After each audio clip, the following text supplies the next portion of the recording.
Hello, I'm Paul Pluta from Paul Pluta Prestige, and today I'd like to talk about the Rolex Submariner 5513.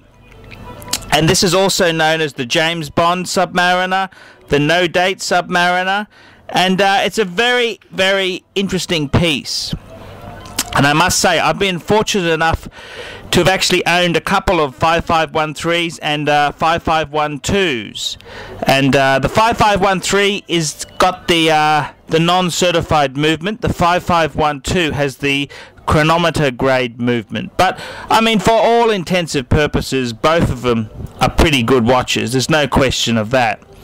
The 5513 had a really big production run, and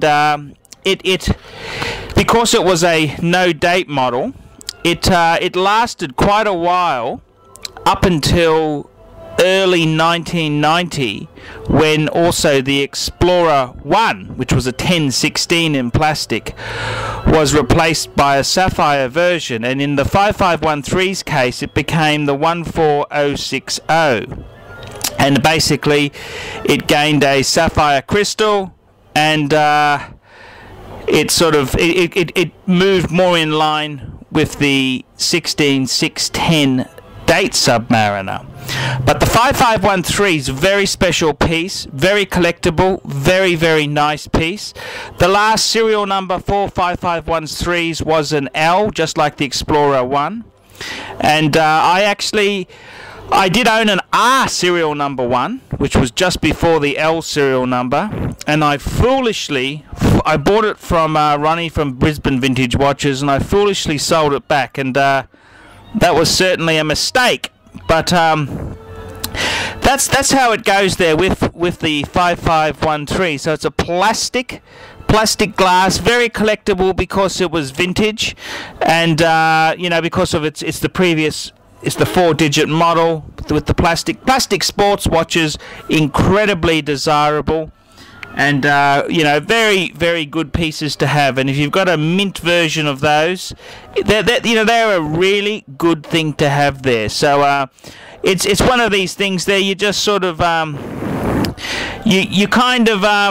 you regret things in hindsight, and I suppose I regret getting rid of it. But that's not to say I haven't moved on to better things. I've got a nice collection now with some Patek, 2 Pateks, and a Breguet. I've got some great pieces. I really can't complain there.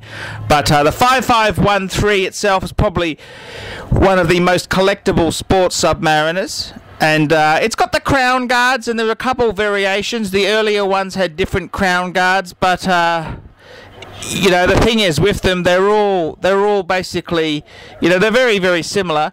The most desirable 5513 is the one that's got the Explorer type dial with the 3, 6 and 9 on the face. So they're very, very valuable indeed, but I've never seen one in the flesh, I must say. But there you have it, the 5513, very, very collectible. Okay, let's go through the scoring. For the brand itself, we're giving it a 7. The significance of this model, wow, I'm going to give it a 10, because this is really a legacy of the first Submariners to come out. For the movement itself, an 8. The attention to detail and workmanship, an 8. And finally, the Paul Pluta Prestige rating, I'm going to give it an 8, which gives us a score of 41 points for the Rolex Submariner 5513. I'm Paul Pluta from Paul Pluta Prestige. I hope you've enjoyed this review.